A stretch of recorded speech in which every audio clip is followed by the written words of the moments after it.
masih diberikan kesempatan dan kesehatan untuk dapat melaksanakan aktivitas kita sehari-hari. Sehingga kita bertiga bisa bertemu di forum diskusi pada kesempatan kali ini. Selawat dan salam tak lupa pula kita mohonkan semoga dilimpahkan ke arwah Nabi besar Muhammad Sallallahu Alaihi Wasallam. Sallallahu alaihi wasallam. Allahumma sholli ala sayyidina Muhammad wa ala ali sayyidina Muhammad. Baik Bapak dan Ibu, pada kesempatan kali ini kita akan menyampaikan tentang perencanaan peserta didik, yaitu pada perkuliahan Perencanaan Pendidikan Islam di bawah bimbingan Bapak dosen Dr. Asmendri SAG MPD. Di sini saya Mulyani bersama dua rekan saya yaitu Ibu Romalia dan Ibu Wakini akan membahas tentang perencanaan peserta didik.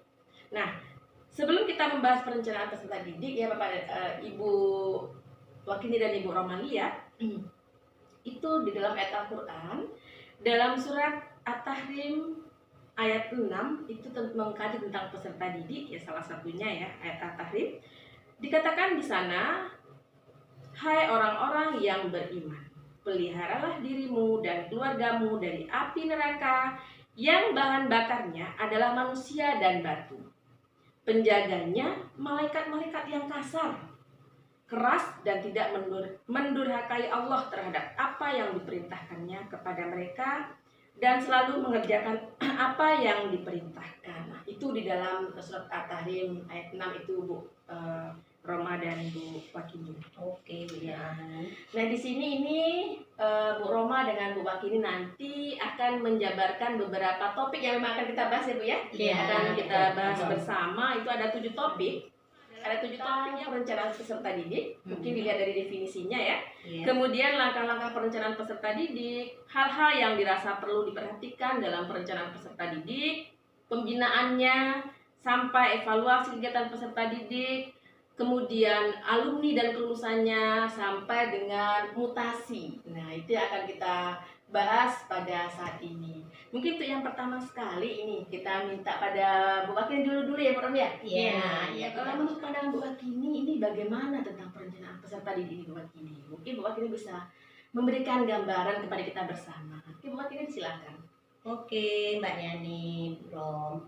Sebelum saya memberikan pendapat tentang perencanaan peserta didik, saya kepingin merujuk ahli SP Syagian yang berpendapat bahwa perencanaan peserta didik merupakan keseluruhan proses pemikiran dan penentuan secara matang dalam hal-hal yang akan dikerjakan di masa yang akan datang dalam mencapai tujuan yang telah ditentukan. Dari rujukan tersebut, saya bisa menyimpulkan yang dimaksud perencanaan peserta didik merupakan pemikiran di depan tentang apa yang akan dilakukan di dalam mencapai tujuan yang telah kita tentukan. Mungkin itu pendapat saya Mbak Yani tentang perencanaan peserta didik. Pemikiran di depan Ya, di depan, di awal. Karena suatu rencana. Berarti di depan adalah generasi penerus ya. Betul. Betul sekali. Oke, mungkin selanjutnya ini kalau menurut Bu Rom sendiri perencanaan peserta didik ini apa ini Bu? Ya, langkah-langkah ya dalam melakukan perencanaan peserta didik. Pertama sekali itu kita awali dengan analisis kebutuhan peserta didik. Kemudian yang kedua itu setelah dianalisis yaitu seleksi penerimaan peserta didik yang kita lakukan. Yang ketiga ya ini orientasi ya, orientasi peserta didik. Yang keempat baru penempatan peserta didik. Yang kelima terakhir itu berkaitan dengan pencatatan dan pelaporan dari peserta didik. Nah, kemudian terkait dengan analisis kebutuhan peserta didik ini, bagaimana perencana di suatu lembaga pendidikan itu merencanakan kebutuhan dari peserta didik terkait dengan kebutuhan siswa dan guru yang dimana rasionya adalah 1:30, kemudian program kesiswaan peserta didik dan sarana dan prasarana peserta didik. Nah, kemudian tadi pada langkah yang kedua, seleksi penerimaan peserta didik ini berdasarkan seri Merdeka Belajar seri pertama terkait dengan sistem zonasi, ada 4 jalur penerimaan peserta didik.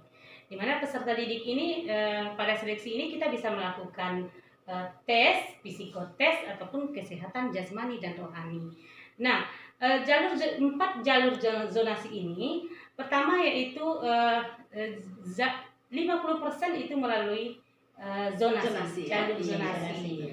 Kemudian 30%-nya yaitu prestasi akademik ya. Akademik dan non akademik. Kemudian 15%-nya yaitu melalui jalur afirmasi. Nah, yang 5%-nya ini baru berdasarkan tempat tinggal ya, perpindahan orang tua. Nah, perpindahan orang tua. Nah, kemudian pada langkah ketiga itu terkait dengan ini, Mbak Yan, yaitu orientasi. Jadi orientasi sekarang ini kita kenal dengan istilah MPLS, yaitu masa pengenalan lingkungan sekolah. Di mana di sini berkaitan dengan mempersiapkan peserta didik mengenal lingkungannya secara fisik dan sosial, sehingga dia nantinya sukses untuk mencapai pendidikan di tempat pendidikan ya, di sekolah tersebut yang mereka tempati. Nah, kemudian kemudian penempatan ini, penempatan ini pada langkah keempat tadi ya, penempatan. Ini kita menempatkan siswa ini sekarang ini dengan istilah peminatan. Peminatan ini kita bisa ambil datanya melalui rekomendasi guru BK di SMP, kemudian analisis atau kuis yang diadakan oleh guru BK di SMA, dan kemudian nilai rapor yang menjadi acuan juga. Jadi nilai rapor mereka sebelumnya. Atau mungkin dengan tes intelijensi. Nah, tes. Jadi nggak salah ya. Kerjasama dengan lembaga. Nah, ada juga dengan sistem kerjasama dengan lembaga. Yang terakhir ini langkah-langkahnya ini yaitu pencatatan dan pelaporan. Nah, kalau pada pencatatan dan pelaporan ini yang paling penting adalah bagaimana perencana pendidikan itu punya catatan tentang hal-hal yang penting ya, hal-hal yang penting pada peserta didik. Apakah itu terkait dengan kondisi psikis mereka, apakah ada mereka gangguan seperti dari segi penglihatan ataupun pendengaran nantinya. Nah, kemudian juga itu menjadi catatan yang akan direkomendasikan apakah ke guru BK ataupun guru mata pelajaran ataupun wali kelas. Nah, juga di sini yang sangat penting itu pencatatan akan buku induk, data siswa, dan ini terkait nanti untuk pelaporan kita ke dinas induk provinsi ataupun lembaga-lembaga yang terkait. Nah, ini mungkin tentang langkah-langkah pada perencanaan peserta didik ini, Mbak Yani. Terima kasih Bu Rom. Mungkin kita lanjut lagi ya. Ini buat ini hal apa sih yang rasanya itu perlu diperhatikan dalam perencanaan peserta didik ini? Oke, hal-hal yang perlu kita perhatikan ini ada 3 ini. Pertama adalah sensus sekolah. Yang kedua adalah ukuran sekolah dan kelas. Yang ketiga adalah kelas yang efektif. Ditengok dari 3 hal penting tadi yang perlu diperhatikan. Itu yang pertama itu sensus sekolah. Ternyata nggak hanya sensus penduduk saja ini yang perlu diperhatikan. Sensus sekolah pun perlu diperhatikan, di mana kita akan mengetahui berapa kira-kira jumlah siswa yang akan tertampung di sekolah kita ini, gitu Bu Yani, Bu Rom. Itu tentang sensus sekolah. Yang hal kedua itu adalah ukuran sekolah dan kelas. Untuk ukuran itu kita tengok ada 3 ukuran. Yang pertama itu ukuran besar, yang kedua itu ukuran menengah, yang ketiga itu ukuran kecil. Jadi sebuah sekolah kita di dalam melakukan suatu perencanaan harus mengetahui posisi kita di ukuran yang mana, seperti itu. Iya. Hal yang perlu diperhatikan yang gak kalah pentingnya adalah kelas yang efektif. Nah, ternyata efektivitas kita juga diperhatikan, di mana dikatakan efektif itu bila jumlah siswa itu sedikit di dalam kelas. Dinyatakan efektif tetapi tidak efisien, atau sebaliknya begitu ya. Artinya kalau jumlah siswa itu banyak, itu dikatakan dia efisien, tapi tidak efektif. Itu ya, jadi kira-kira terbalikan ya. Iya, berbanding terbalik. Keseimbangan ini ya, keseimbangan antara Artinya harus balance ya. Antara efektif dan efisien. Oke. Sehingga dia lokal konsum efektif sekaligus efisien. Baik Ibu, Posisi seperti itu. terima kasih. Kita lanjutkan mungkin di topik berikutnya. Ini masih ada beberapa topik yang harus kita selesaikan. Kita minta pada Bu Ronali ya, pembinaan peserta didik di sekolah ini yang perlu kita lakukan. Terkait dengan pembinaan peserta didik ya, Ibu Akini. Jadi pembinaan peserta didik ini adalah layanan-layanan yang harus dipersiapkan oleh sekolah sehingga peserta didik ini nyaman menempuh pendidikan di lembaga tersebut. Nah, apakah terkait dengan layanan bimbingan konseling untuk mereka bermasalah masalah apa itu pribadi mereka, jadi ataupun masalah-masalah kebutuhan akademik mereka, punya layanan bimbingan konseling, punya layanan TIK. Kemudian jika memungkinkan ada perpustakaan, ya, jadi perpustakaan ini, layanan perpustakaan ini merupakan hal yang urgent ya. Urgent ya, karena sekarang ini lagi pentingnya itu literasi sekolah ya. Jadi ini merupakan mungkin mutlak ya, dimiliki oleh semua sekolah.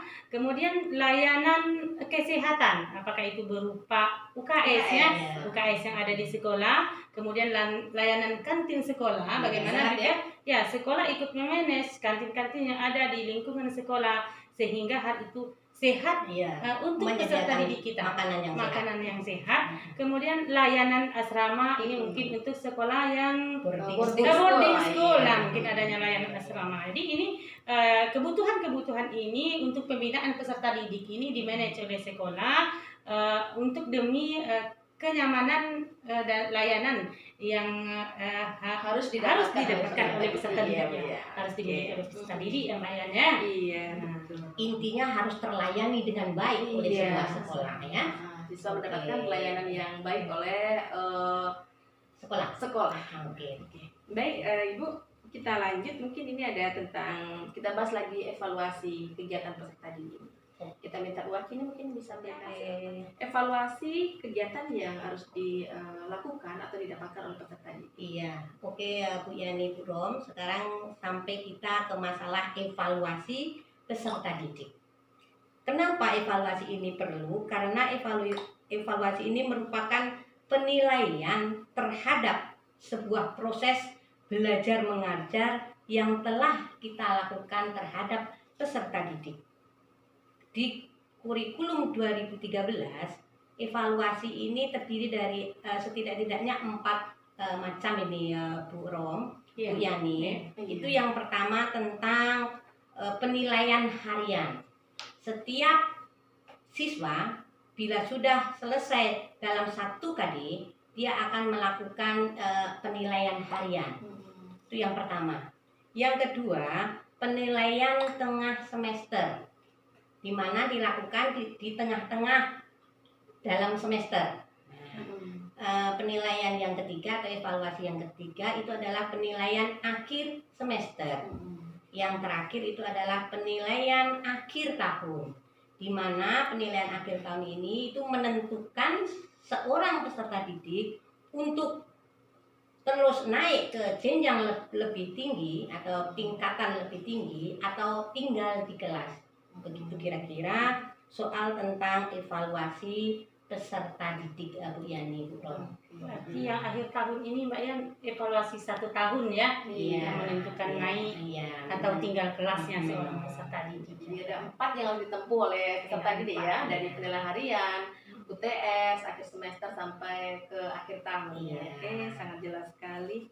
Kemudian ini ibu-ibu, jadi selain yang sudah Ibu jelaskan tadi, ini kita masih perlu membahas tentang kelulusan alumni dan mutasi. Nah, ternyata ini sampai dia selesai pun dari sekolah, ternyata masih juga ada butuh ada hubungan dengan pihak sekolah. Mungkin untuk alumni dan kelulusan pemaparan kepada kami. Iya. Kalau kelulusan ini berkaitan dengan sudah selesainya proses yang dilakukan oleh seorang peserta didik di suatu instansi Sekolah. sekolah, satuan pendidikan, Ya. maka dia berhak mendapat suatu sertifikat yang kita sebut dengan Ijazah, ya? ijazah ya. Ya. Nah, ini yang dikatakan dengan kelulusan ketika dia telah menyelesaikan semua program-program yang ada di satuan pendidikan tersebut. Nah, kemudian berkaitan dengan alumni, alumni ini adalah menjadi suatu kekuatan bagi suatu sekolah, katakan suatu sekolah ya. Sangat penting peranannya untuk kemajuan sekolah. Apakah itu dia memberikan suatu kontribusi secara langsung kepada sekolah? Apakah itu berefek nanti kepada adik tingkatnya alumni juga, atau yang akan tamat ya, akan tamat. Jadi akan tamat di satu sekolah tersebut. Nah, jadi data-data alumni ini harus dimiliki oleh sekolah ya. Artinya di universitas mana dia sekolah, sangat penting sekali. Kemudian di lembaga instansi mana dia bekerja, suksesnya di lembaga-lembaga atau perusahaan-perusahaan. Nah, ini menjadi data bagi sekolah. Nah, sehingga nantinya alumni ini memberikan input, memberikan kontribusi yang sangat positif sekali terhadap kemajuan pendidikan yang ada di suatu lembaga tersebut. Jadi kalau alumninya belum terdata semuanya, Bu, mungkin bisa kita lakukan suatu penelusuran alumni lagi, Bu, ya. Nah, berarti hubungannya terus terjalin ya Iya. di dalam sebuah sekolah dengan adanya alumni ini, begitu ya Bu? Iya, iya. Oke, mungkin ini yang terakhir ini ya, yang perlu kita bahas terakhir tentang mutasi, Bu. Jadi mutasi peserta didik ini bagaimana? Saya yang Bu Yani, Bu Rom, tentang mutasi ini kan intinya perpindahan, ya. Perpindahan peserta didik ini ada dua macam itu, Bu Yani, Bu Rom, yaitu mutasi internal dan mutasi eksternal. Mutasi internal ini intinya perpindahan yang terjadi di dalam suatu satuan pendidikan itu sendiri. Kenapa dia harus mutasi? Karena siswa kita ini dalam 1 tahun sesuai dengan penilaian tadi Bu Rom dan Bu Yani, itu dia akan naik jenjang ke lebih atas atau jenjang di tingkat atasnya lagi. Berarti dia berpindah, mutasi dari lokal 1 ke lokal yang di atasnya. Yang kedua itu mutasi eksternal, perpindahan yang terjadi karena dari sekolah lain ke sekolah kita, mungkin karena mengikuti orang tua yang pindah, berarti mengalami suatu perpindahan atau mutasi Antar lembaga ya. Jadi sekolah menampung untuk mutasi tersebut, biasanya seperti itu karena ada surat pindah siswa atau peserta didik tersebut. Mungkin itu soal mutasi ini ya Bu Yani, Bu Rom. Iya, oke. Terima kasih Bu Wakini. Terima kasih ibu-ibu berdua, Ibu Romalia dan Ibu Wakini yang telah memaparkan tentang perencanaan peserta didik. Jadi di sini tadi ibu-ibu pemateri kita itu telah menggambarkan perencanaan peserta didik itu mulai dari calon peserta didik itu mau mendaftar menjadi peserta didik sampai dia lepas atau lulus dari sekolah itu sendiri menjadi setelah menjadi alumni pun menjadi perencanaan juga, masih perencanaan juga. Jadi itu yang sudah dipaparkan oleh ibu-ibu kita berdua. Nah, di sini saya akan mengemukakan bahwasanya menurut Malcolm X itu dia mengatakan bahwa pendidikan adalah tiket ke masa depan. Nah, ini tiket ke masa depan di mana hari esok dimiliki oleh orang-orang yang mempersiapkan dirinya sejak hari ini. Dan Ki Hajar Dewantara pun mengatakan bahwa setiap orang itu adalah murid dan setiap orang itu adalah guru. Nah, jadi Bapak dan Ibu, itu tadi hasil penjabaran dari kelompok 2. Saya Mulyani selaku moderator, Ibu Romalia dan Ibu Wakini selaku pemateri yang telah menyampaikan tentang perencanaan peserta didik. Terlebih terkurang mungkin apa yang kami sampaikan di sini, kami mohon maaf. Kami akhiri diskusi kita pada kali ini, ya Ibu-ibu ya. Dengan mengucapkan hamdalah. Alhamdulillahirabbil alamin. Akhir kata, billahi taufiq wal hidayah. Assalamualaikum warahmatullahi wabarakatuh. Waalaikumsalam. 갑자기 내게 나타나준 너, Makasih. 난 아무 말도 할 수가 없었지.